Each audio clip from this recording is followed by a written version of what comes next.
तो जो आज की स्थिति है, अगर उसे सुधारना चाहते हैं, समझना चाहते हैं,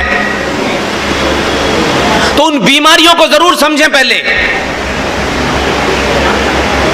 डॉक्टर भी किसी बीमारी से जब ग्रस्त होते हैं आप लोग, तो आपकी हिस्ट्री पूछता है। छोटी मोटी बीमारी ठीक कर देता है, लेकिन कुछ बीमारियां ऐसी होती हैं कि आपकी फैमिली हिस्ट्री पूछता है और फिर पता करता है कि यह बीमारी इनको खानदानी है, तो वहीं से इलाज शुरू करता है, तब आप ठीक होते हैं। जो आपके व्यक्तिगत जीवन में होता है वही राष्ट्रों और देशों के जीवन में भी होता है। जो कौमें अपने इतिहास को भूल जाती हैं,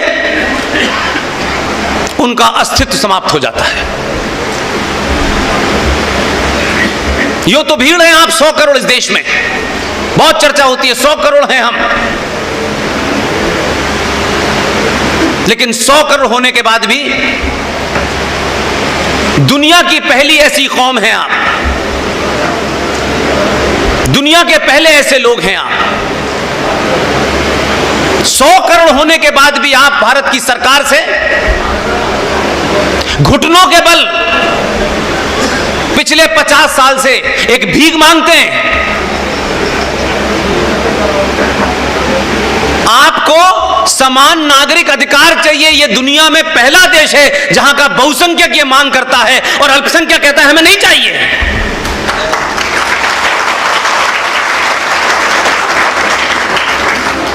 हम 100 करोड़ की भीड़ होते हुए कभी सोचते नहीं हैं कि दुनिया हमारे बारे में क्या सोचेगी।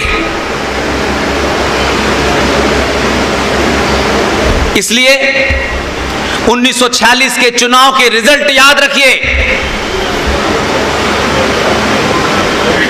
और जब तक आपको तथ्य रेफरेंस आपके मजबूत नहीं होंगे तो आपका तर्क कभी मजबूत नहीं हो सकता। ये 2021 का भारत है।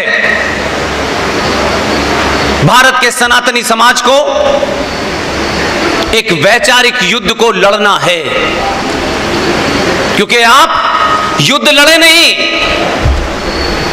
क्योंकि आपकी मानसिकता कुछ और है। आप तो कहते हैं कि लड़ने का काम क्षत्रियों का है, हमारा थोड़ा नहीं है कोई काम। जो काम आप प्लासी के युद्ध में कर रहे थे वही आज कर रहे हैं। आक्रांता आपसे लड़ रहा है, क्षत्रिय इधर से लड़ रहा है, बाकी इस देश में लोग ताली बजाने के लिए खड़े रहे हैं कि कब इसका परिणाम क्या निकलेगा, और हम सिर्फ ताली बजाएंगे।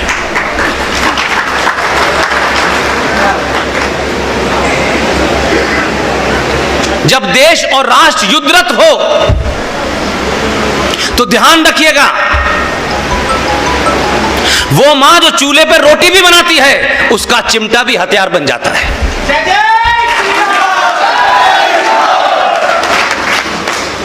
युद्ध में हर एक की भूमिका है।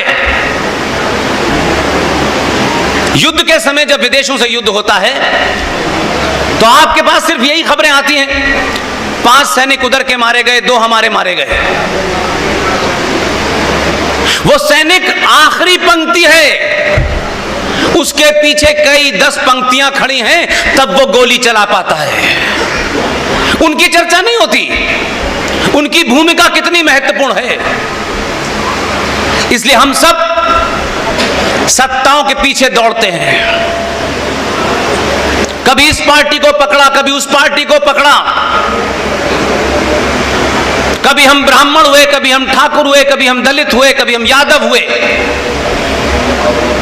जब इससे दिल नहीं भरा तो सत्ता के दलालों ने आपको एक शब्द निकाला, ये महापिछड़ा है, ये महादलित है, ये अमीर ब्राह्मण है, ये गरीब ब्राह्मण है। और हम सब अपने स्वार्थों के लिए, चंद नेताओं से नजदीकी के लिए, मेरा स्वार्थ पूरा हो जाए, इसलिए उन सब नारों को आगे बढ़ाया हमने। लिहाजा कभी आपने सामूहिक तौर पर एक राष्ट्र के रूप में नहीं सोचा। हम देश की चिंता करते हैं और हर बार देश के बारे में कहते हैं। एक देश था, दुनिया का बड़ा ताकतवर देश था, जिसे सोवियत यूनियन कहा करते थे। दुनिया के आधुनिक हथियार थे, हजारों लाखों मिसाइल थी उनके पास। दुनिया डरती थी रूस से। एक ही गलती की उन्होंने सेना लगा करके देश बचाया, लेकिन राष्ट्र के लोग कायर हो गए, इसलिए 24 टुकड़े हो गए।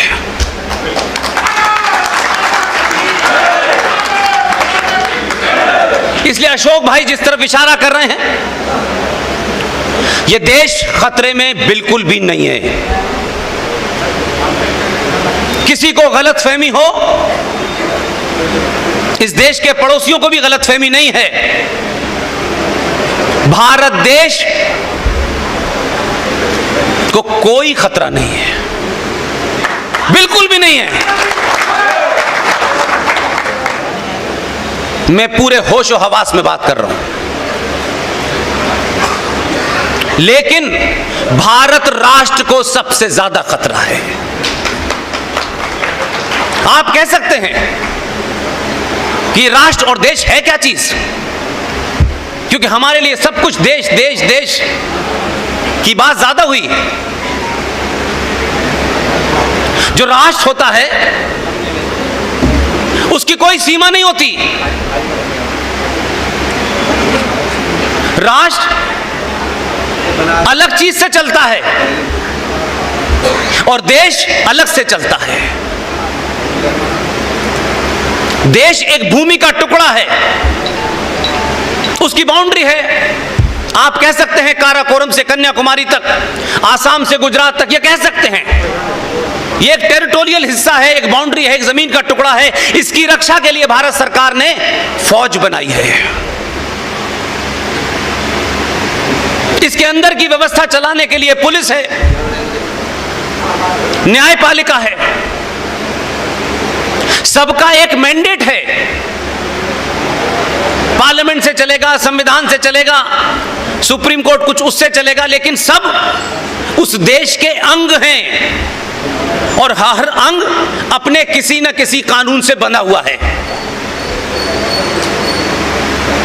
इसलिए देश तो चल रहा है।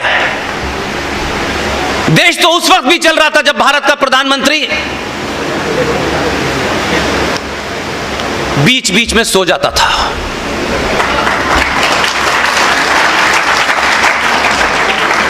देश तो उस वक्त भी चल रहा था। आचार्य चाणक्य का देश, उसका विदेश मंत्री यूएनओ में खड़ा होता है। उसकी बारी आती है कि उसे भारत का पक्ष रखना है। जरा सोचिए दुनिया आपके बारे में क्या सोचती होगी। एक विदेश मंत्री खड़ा होता है, यूएनओ में अपना भाषण पढ़ता है। आधा भाषण पढ़ चुका होता है, तब सेक्रेटरी भागा हुआ भाग जाता है कि ये पुर्तगाल का पढ़ रहे हैं, ये इंडिया का नहीं है। मैं खुश नहीं होता, ताली नहीं बजाता, मुझे दुख होता है। दुनिया हमको क्या समझती होगी? क्या बौने लोग हैं भाई?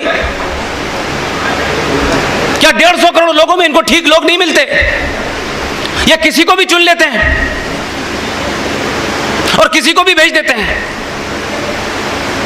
हमारे परिवार में कोई बेटा या बेटी घर से बाहर निकलता है, कहीं जाता है, इंटरव्यू के लिए जाता है, किसी दूसरे से मिलने जाता है, तो माँ बाप कहते हैं कपड़े ठीक है पहन के जाना, ठीक से बाल बना के जाना। लेकिन भारत का विदेश मंत्री पुर्तगाल का भाषण पढ़ता चला जाता है और हंसी उड़ती है और हम बेहयाओं की तरीके से हंसी सुन के बैठ जाते हैं। इसमें आत्मचिंतन नहीं होता, इसमें किसी की आत्मा नहीं जागती, किसी को गुस्सा नहीं आता। हम वहां से चले हैं, हमें जहां जाना चाहिए था हम नहीं पहुंचे हैं, लेकिन अब हमें बहुत जल्दी है। हम सब कुछ कर लेना चाहते हैं। इसलिए देश सुरक्षित है, इतना सुरक्षित है, कभी उतना सुरक्षित था ही नहीं।